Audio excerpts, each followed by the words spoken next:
Hello दोस्तों, आप सभी का प्रयोग पाठशाला में बहुत बहुत स्वागत है। मेरा नाम प्रकाश यादव है और आप है योगेश पटेल जी। नमस्कार दोस्तों। योगेश सर, आज ना बहुत हम शेयर की बहुत बातें करते हैं जी। इन्वेस्टमेंट करो या ट्रेडिंग करो, शेयर होना चाहिए। पर शेयर के बारे में आपको पता है, शेयर जो होती है वो एक तरह का नहीं होती है। अपने को पता है कि जैसे 2-3 तरह का होता है। हम बेसिक दो चीज़ों को, जो दो तरह कंपनी, दो तरह के शेयर जो होते हैं, उनके बारे में हम लोग डिफरेंस के लिए बात करेंगे। ओके। तो आज का जो डिफरेंस रहेगा वो किस चीज में रहेगा? Equity and preference share. तो इक्विटी शेयर क्या होता है, प्रेफरेंस शेयर क्या होता है, दोनों में डिफरेंस क्या होता है, दोनों कैसे काम करते हैं, उसके राइट्स क्या होते हैं, इन्हीं के बारे में हमें डिस्कस, मतलब नॉर्मल और प्रीमियम के बारे में बात करनी है अपन को। हाँ बिल्कुल। एक्चुअली क्या है ना, बहुत सारे लोग जो इन्वेस्टमेंट और शेयर मार्केट में जो सीख रहे हैं, उनको शेयर के बारे में बस शेयर पता है, जैसे तैसे करके उन्होंने शेयर समझा कि शेयर होता क्या है। अब शेयर कितने टाइप्स के होते हैं, उनके बेनिफिट्स क्या होते हैं, क्योंकि जरूरी नहीं है कि हर कोई इक्विटी शेयर पे ही करे। पता तो होना चाहिए ना प्रेफरेंस शेयर होता क्या है, क्या राइट्स होते हैं उनके। तो उसके बारे में बात करना है आज अपने को। जी जी, हाँ सर बताइए। तो सबसे पहले तो आप बताइए सर, इक्विटी और प्रेफरेंस शेयर का डिफरेंस अगर हम बात करें तो मेजर क्या डिफरेंस होता है और उनमें क्या चीजें ध्यान रखनी चाहिए, उसके बेनिफिट्स क्या होते हैं?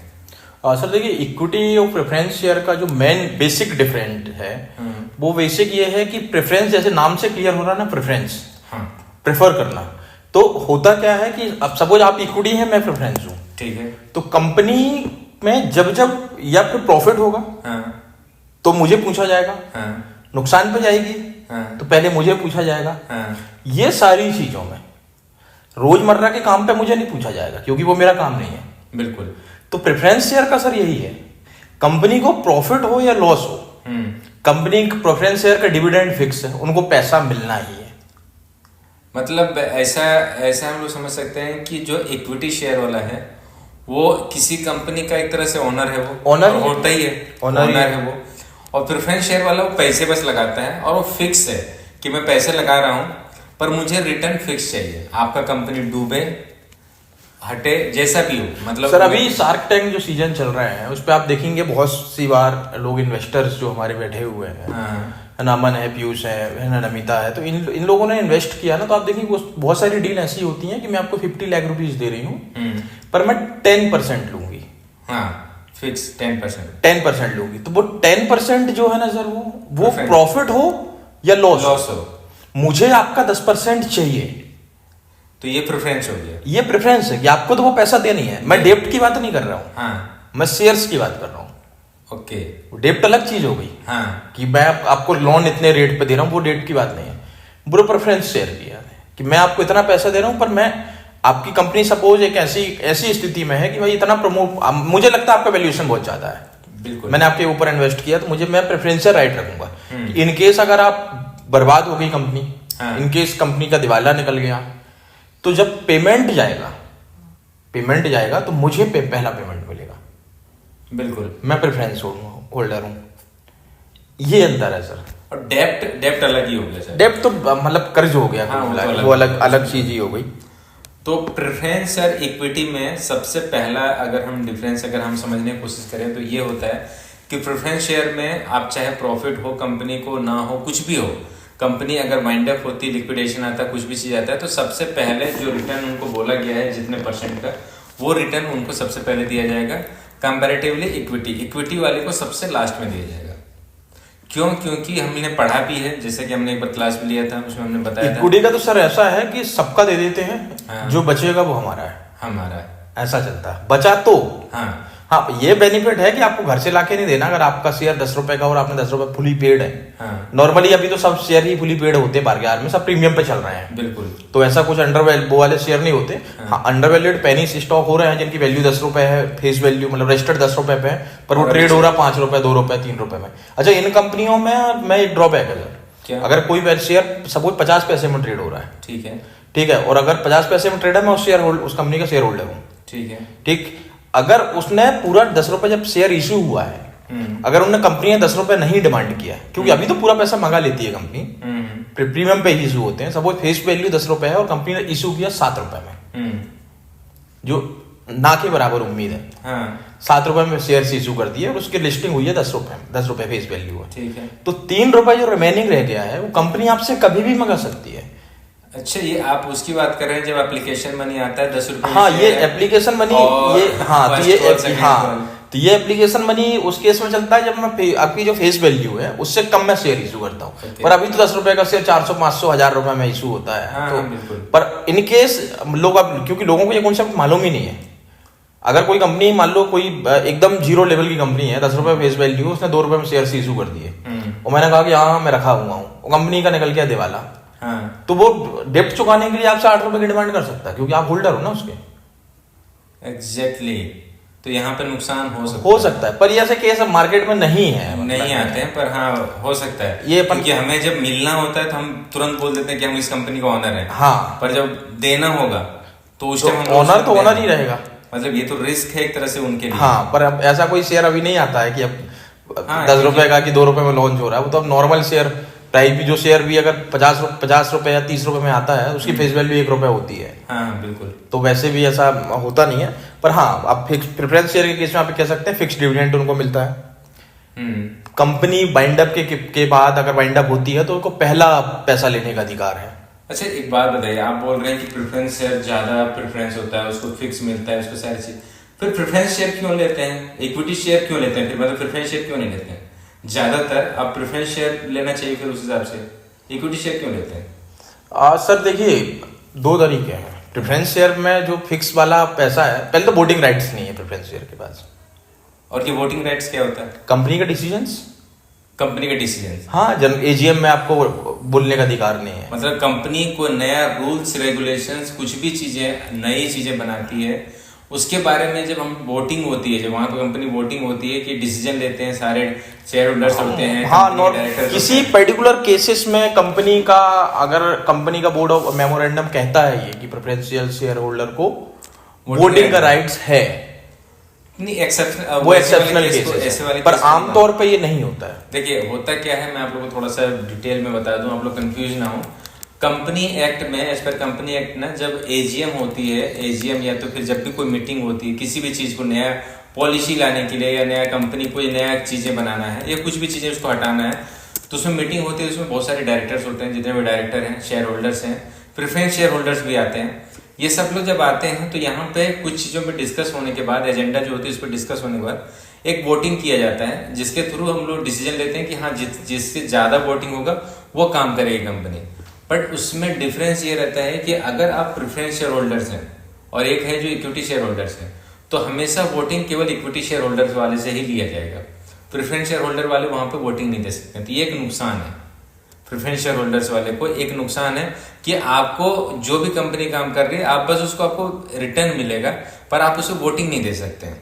मतलब आपके डिसीजन से नहीं माने जाएंगे, क्योंकि आपको तो सीधा सीधा कंपनी डूबे या वो कुछ भी हो, बहुत बहुत उन्नति कर लिया, तब भी आपको तो केवल पैसे चाहिए। मुझे लगता है सर एक और नुकसान है यहाँ पे कि प्रेफरेंस शेयर वालों को पहले से पता होता है कि मुझे कितने का रिटर्न मिले। अब इक्विटी शेयर होल्डर वाले में क्या है, नुकसान ये है कि अगर डूब गई तो उसको अलग से देना भी पड़ सकता है और नहीं भी मिल सकता है। इक्विटी शेयर होल्डर वालों को ये नुकसान है। देखिए लॉन्ग टर्म में सर आप जाएंगे तो आप एक चीज समझिए कि पहले तो प्रेफरेंस शेयर में ना लिक्विडिटी की थोड़ी सी इशू आता है।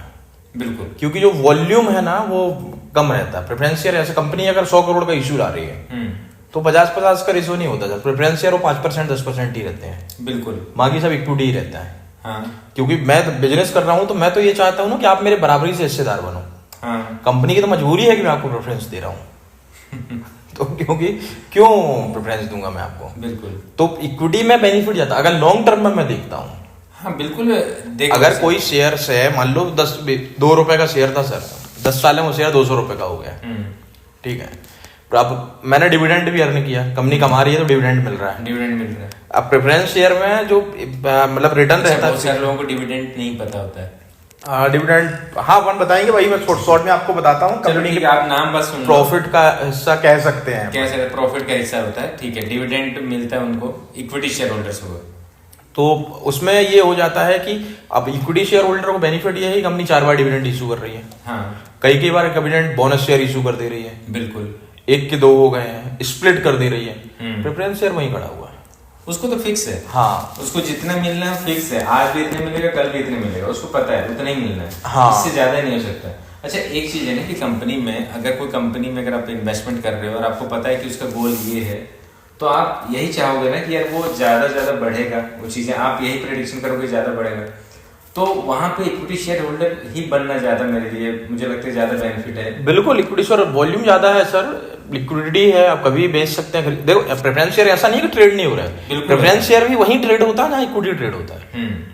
पर इक्विटी में हम इसलिए जाना चाहते हैं क्योंकि देखिए वोटिंग राइट्स का तो ऐसा है कि उनको वोटिंग राइट्स नहीं रहता है ना। तो प्रेफरेंस, अगर मैं प्रेफरेंस शेयर मतलब बड़े शेयर होल्डर ही होंगे वो जो प्रेफरेंस शेयर लेके रखे हुए हैं, अगर उनको वोटिंग राइट्स ही नहीं है, कंपनी के डिसीजंस में फायदे वो नहीं ले रहे हैं, और कंपनी ने ऐसा डिसीजन ले लिया कि कंपनी बंद होने का कगार पे आ गई, तो मैंने मेरा रीजन था जो इन्वेस्टमेंट करने का वो तो अर्निंग था ना। बिल्कुल, मैं ये सोच के थोड़ी ना किया था कि कल को कंपनी बंद हो जाएगी तो मुझे प्रेफरेंस करके पेमेंट मिलेगा।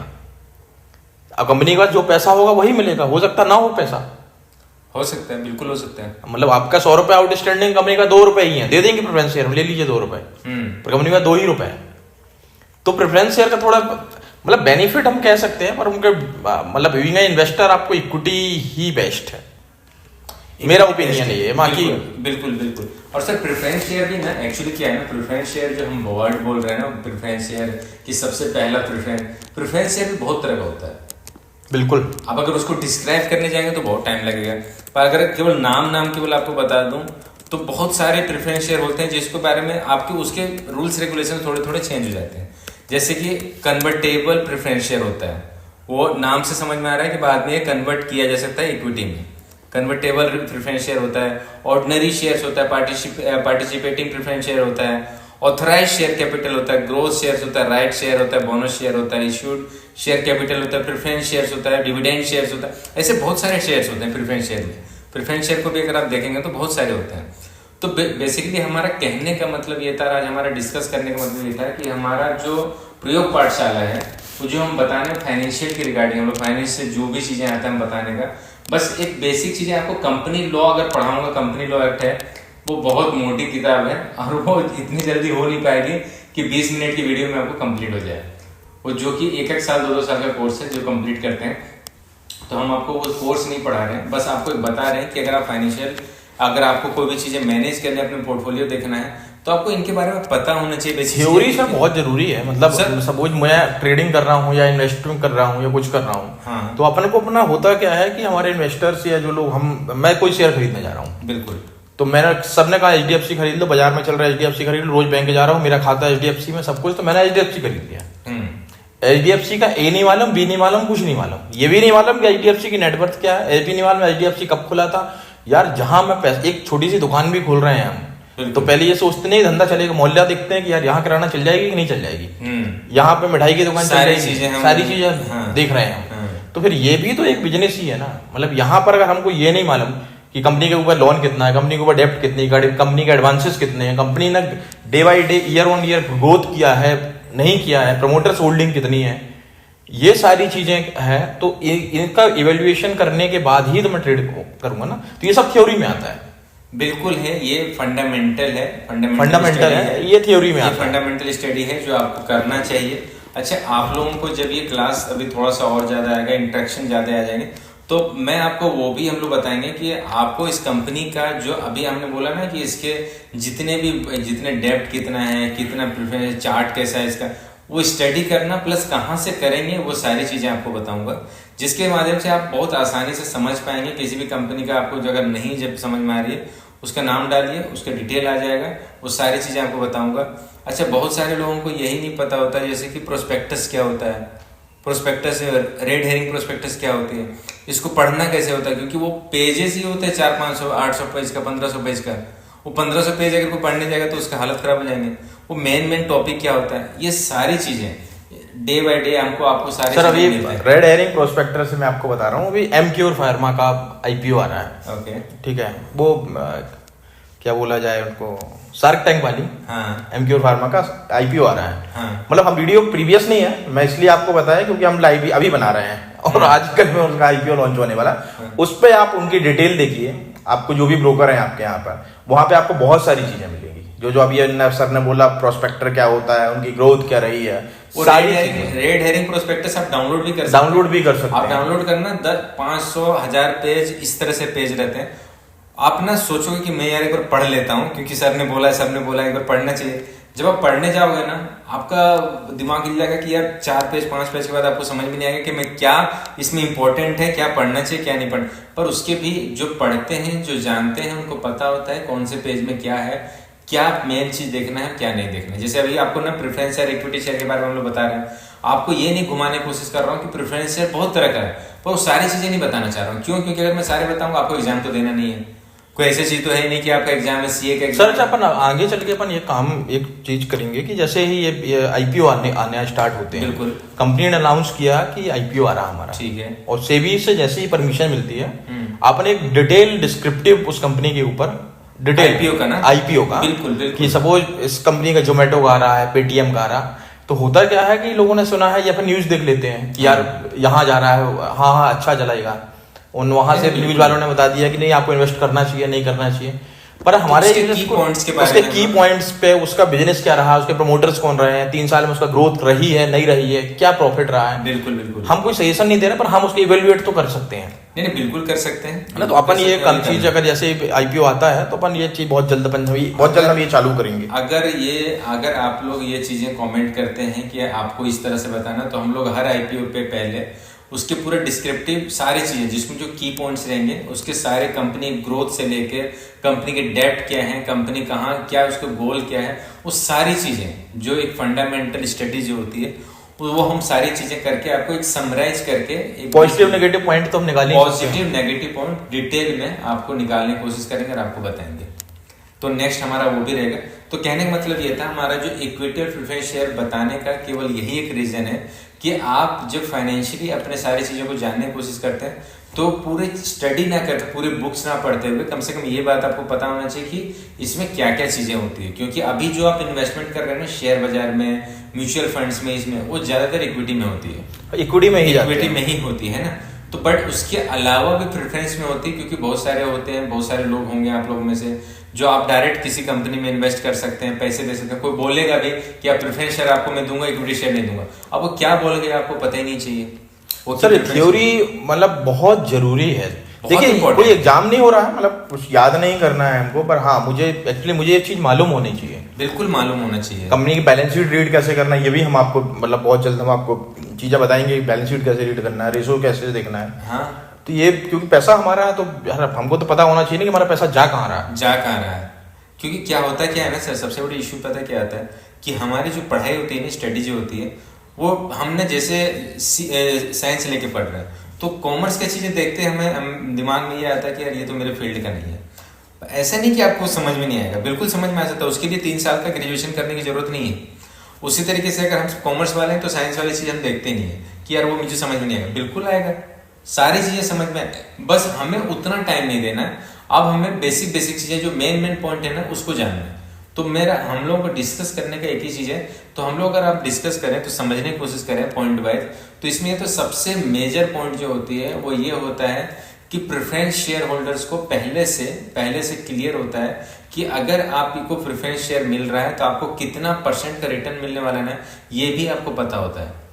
आपको फिक्स है, कंपनी डूबे कुछ भी हो, कितना भी उन्नति कर जाए, ना उससे ज्यादा ना उससे कम, फिक्स होता है सर, फिक्स आपको मिलेगा, ना उससे ज्यादा ना उससे कम मिलेगा। बट इक्विटी शेयर होल्डर्स होते हैं वो जो कंपनी का एक्चुअल में रियल ओनर होते हैं।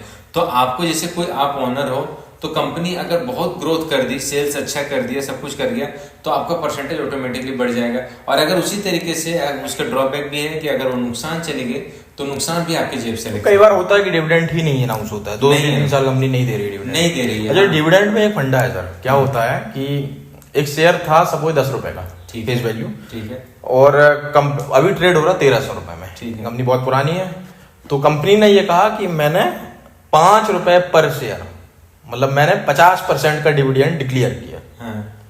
सही कहा कंपनी ने, 50% का डिविडेंड डिक्लेयर किया। वो 50% 10 रुपए पे, 1300 रुपए में नहीं है, पर जो मार्केट में आता है, न्यूज आती है, कंपनी ने 50% डिविडेंड डिक्लेयर किया। अब 20% डिविडेंड डिक्लेयर किया तो 20% फेस वैल्यू का, फेस वैल्यू का एग्जैक्टली। मतलब ऐसा नहीं है कि 1300 के डिविडेंड में 700 रुपए डिक्लेयर कर रहे हैं वो, नहीं नहीं नहीं, तो शेयर तो 1300 वाला 5000 पहुंच जाए। हाँ, तो ये कंफ्यूजन हो जाता है। एक बंदे ने मुझसे पूछा ये ऐसा हुआ कि उन्होंने कहा कि कंपनी ने 25% डिविडेंड डिक्लेयर किया, हाँ, तो वो शेयर 750 के आसपास ट्रेड हो रहा था। ठीक है। तो मैंने उसको कहा कि भाई इसको बेच देते हैं ना, शेयर थे 10-15 ही, तो कहा नहीं वो डिविडेंड आने वाला है उसका 25%। 25% कहाँ, फेस वैल्यू शेयर की 1 रुपए थी। अब आप समझिए 25 पैसे, हाँ 25 पैसे पर शेयर डिविडेंड आया। हाँ। फिर उनको एक चीज की वो ये कंफ्यूजन में था कि 700 पर ट्रेड हो रहा है। हाँ, तो उन्होंने एक्स डेट अगर सपोज उन्होंने कोई डेट दे दी है 15 जुलाई, तो 15 जुलाई को ये शेयर मेरे पास होने चाहिए। तो 15 जुलाई की जो क्लोजिंग प्राइस रहेगी उस पर 25% का डिविडेंड मिलेगा। तो मैंने ना उसको समझाया, फिर मैंने कहा भाई ऐसा नहीं है, फेस वैल्यू पे मिलता है। ये थोड़ा कंफ्यूजन होता है, डिविडेंड का अपन टॉपिक पढ़ेंगे जब अपन चीजें बहुत क्लियर हो जाएंगी। बहुत सारे लोगों को तो यही कंफ्यूजन होता है कि फेस वैल्यू होता क्या है। मतलब लिटरली ये चीजें हम बहुत आसानी से बात कर रहे हैं, डिविडेंड को हम लोग ले ले रहे हैं, इसकी बात कर रहे हैं, वोटिंग राइट वगैरह एजेंडा की बात कर रहे हैं, पर ये बहुत सारे लोगों को एजेंडा का मीनिंग ही नहीं पता होता है। आईपीओ में इन्वेस्ट करने के पहले लोग देख ही नहीं रहे हैं सर फेस वैल्यू। पेटीएम के साथ धोखा यही हुआ। हाँ। पेटीएम की जो फेस वैल्यू थी वो 1 रुपए थी। हाँ। आप समझिए 1 रुपए में ट्रेड हो रहा था, और पेटीएम लॉन्च हुआ 2000 में, बताओ 2000 टाइम ज्यादा, इसलिए वो 400 में आ गया। हाँ। ये हालात है। फिर जियो फाइनेंशियल ज्यादा अच्छा है, बाकी शेयर ज्यादा अच्छे हैं कि आप 10 रुपए का है 200-300 रुपए में ट्रेड भी हो रहा है, तो आप समझिए 2000 टाइम, मतलब इतना ज्यादा कम से कम 10 रुपए उसकी कीमत होती तो 200 टाइम ही होता। ये नॉर्मल कह सकते हैं हम उसको। हाँ। वो स्प्लिट भी नहीं कर सकता, बोनस शेयर ही इशू करता। मतलब अब पैसे उसकी कीमत 50 पैसे या 10 पैसे तो लेके नहीं आते, तो ये इशू होता है सर। तो ये जो हम बातें कर रहे हैं सर, बेसिकली आप लोगों को ये चीज़ समझना पड़ेगा कि ये बहुत सिंपली हम लोग बात कर रहे हैं, बट ये वर्ड के बहुत सारे मीनिंग हैं, बहुत सारी चीज़ें हैं। कॉमर्स लाइन में आप समझेंगे तो इसमें बहुत सारी चीज़ें, बट आपको कुछ भी चीज़ समझ में नहीं आता ना, डायरेक्टली कमेंट कीजिए, आप बताइए कि एक्चुअल मीनिंग क्या होता है, कैसे। आज के डेट में गूगल आ गया, बट आप गूगल से भी आप पूछ सकते हैं, हमसे पूछना चाहें तो हमसे पूछ सकते हैं, बट ये पता होना चाहिए, ये पता होना चाहिए कि राइट्स क्या होते हैं, कैसे किस चीज़ क्या होता है, क्या क्या चीज़ें होती है, ये पता होना चाहिए। ठीक है sir, preference share, equity share तो मेरे ख्याल से इन्वेस्टर हाँ, बेसिक चीजें आपको पता चल गया होगा कि इसके नाम से क्या होता है। तो आपको इन्वेस्टमेंट कहीं पे करना हो तो अगर कोई प्रेफरेंस शेयर दे रहा है तो आपके दिमाग में क्लिक होना चाहिए कि प्रेफरेंस शेयर मतलब क्या। फिर आपको ये चिंता नहीं होनी चाहिए कंपनी डूबेगी या फिर बहुत ज्यादा उन्नति करे।